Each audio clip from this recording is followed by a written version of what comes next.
I'm back with a round 2 recap of the Winter Swiss Over the Board tournament. It's a 60 plus 30 time control, so 30-second bonus every move. Start with 1 hour, and here I have the white pieces against Isaac. This is my first time meeting Isaac. He's a super nice guy, and it's his first tournament, so he's unrated. And in the first round, he beat my friend Paul, who's rated in the 1400s. So I didn't really know what to expect, and I started with 1d4. The funny thing with this first move is I had prepared a little bit in advance to play 1e4 in tonight's round, but for whatever reason, once I adjusted all the pieces, I just automatically played d4. So d4 was autopilot, and I was stuck with it. So we see d5 by black, on to c4. This is Queen's Gambit territory, and e6. So here I wanted to go for a Catalan type setup. So I play knight to f3. After knight f6, g3. So there is a ChessGoals Catalan course, and this is kind of my main weapon lately. I've been playing quite a bit of the Catalan, and the idea is you put the bishop on g2 and you try to get long-term pressure down that long diagonal. c5 by black, and this is kind of a tricky system. I decided to play c takes d, and the reason I played this is because there's 3 options for black. E takes d, knight takes d5, or queen takes d5. If e takes d5 is played, this is very similar to what's called a Tarrasch defense. And what I like about this system is this pawn on d5 will most likely become an isolated queen pawn. That means there will be no pawns on the files adjacent to it, so no e pawns or no c pawns, and it's on the queen's file. So what will end up happening is these 2 pawns are going to trade, and that will be an isolated queen pawn. The other way to play it is knight takes d5, but the issue with this is I might play e4 at some point, kicking the knight, gaining that extra space in the center. And Isaac decided to play queen takes d5. And the downside of this move is there is an immediate knight to c3 attacking the queen. So that's what I played. He retreats the queen, bishop g2, knight c6. And now this was kind of a tough decision for me. I really don't want to go into the queen trade. So let's say d takes c5, queen takes d1, knight takes d1, and he regains the pawn. Even though I do have the advantage of that bishop on the long diagonal, to me this felt very close to equal, and I really wanted to keep the queens on the board, hoping that there would be some tactics down the road. So instead of playing d takes c5, really my only other option is e3, because black has 3 attackers on this d pawn, and I only had 2 defenders. So pawn to e3. Now you might be wondering, why am I allowing the isolated queen pawn if c takes d4? E takes d4. What I like about this position is black is still a bit cramped. That bishop is blocked in by e6, and my d pawn controls e5. That's right, so that e pawn is not going to push anytime soon. And I felt this was a pretty good attacking structure. I could castle, I could play bishop e3, knight e5 maybe, and it seemed like there were a lot of tactical opportunities here. So I was okay with that isolated queen pawn. After e3, my opponent plays bishop to e7, castle, castle, pawn to a3. This is kind of a strange looking move. The idea is I want to take on c5, and after the bishop recaptures, play b4 attacking the bishop. And this is a common idea in some of these structures when you have this tension between c5 and d4. You look to play a3 so that when this bishop is drawn out, you can kick it with b4 and then play bishop to b2 next. So queen to c7 was played, and it's kind of a tough position to play for both sides. Black's trying to figure out how to get his pieces out. I'm trying to figure out how to get my last pieces out. And now I take d takes c5. There's an option of rook to d8 here, or bishop takes c5. Rook to d8 attacks my queen. My plan was always to tuck the queen on e2 once rook to d8 comes. So I don't think the move order matters here. Bishop takes b4. So again, rook to d8 could be played, or retreat this bishop either back to e7 or to b6. Bishop to b6 played. Now, this was a big decision. I wasn't sure if I should go after that bishop immediately and play knight to a4. I like this idea.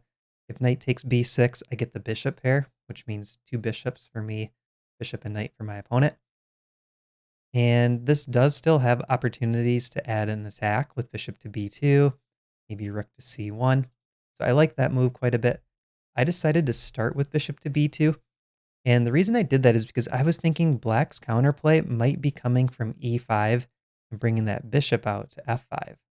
So some combination of those moves, rook to d8, maybe that bishop can even sink into d3 for black. So my idea here, bishop to b2, I'm kind of waiting to see what black does. This knight could head to b5 attacking the queen, or it could head to a4 attacking the bishop. Rook to d8 played, and I tucked the queen on e2 like I had planned. On to a5. This was the first mistake of the game by Isaac. The problem with pawn to a5 is it's not doing a good job helping pieces get developed.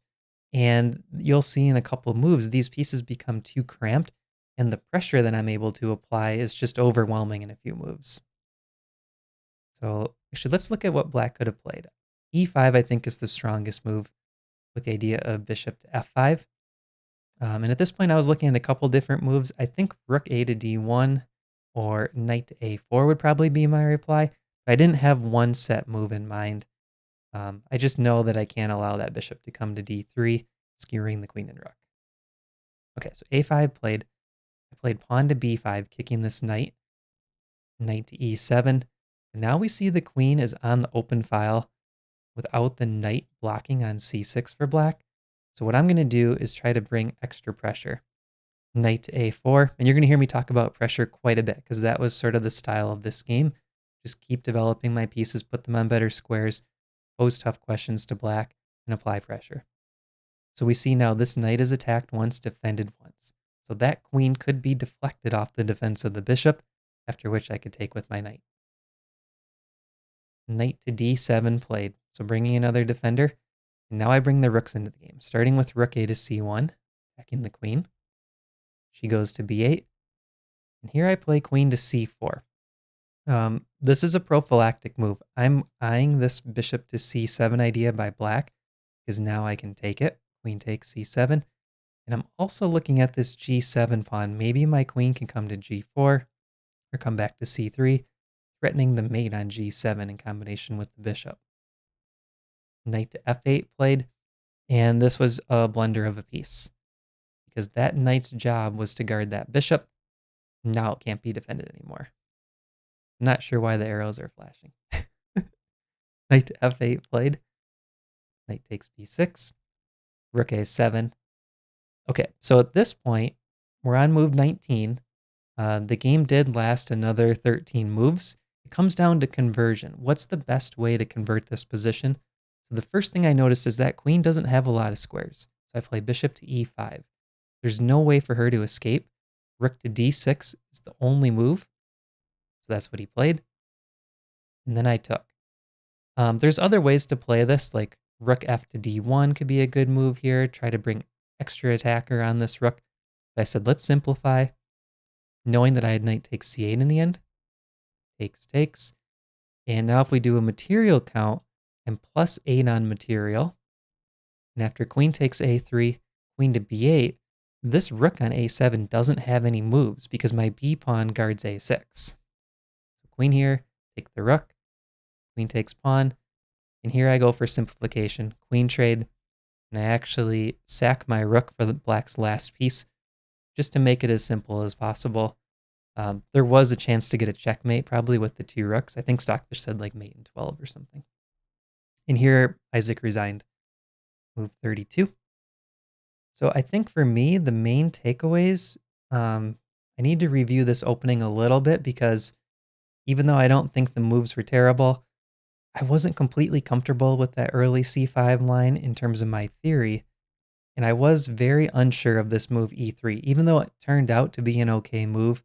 Having that extra confidence in my opening, I think, will help. And for Isaac, I think his main takeaway was to look to play e5 here. Get that light square bishop out. And if we go back even earlier, I would say playing a bit more actively. Like maybe just grab this pawn right away. Force me to take the isolated queen pawn and play this position. Like now go bishop e7, castle. Maybe he can get some pressure against that pawn on d4. So that was the round 2 recap, the Winter Swiss. Jesse is also in this tournament. He had, I believe, a full point forfeit win or bye in round number 2. So he should be on 1.5 points out of 2. I'm on 2 out of 2, and we're hoping that we end up playing. There's 3 more rounds to go. Thanks for watching, and we'll see you in the next video.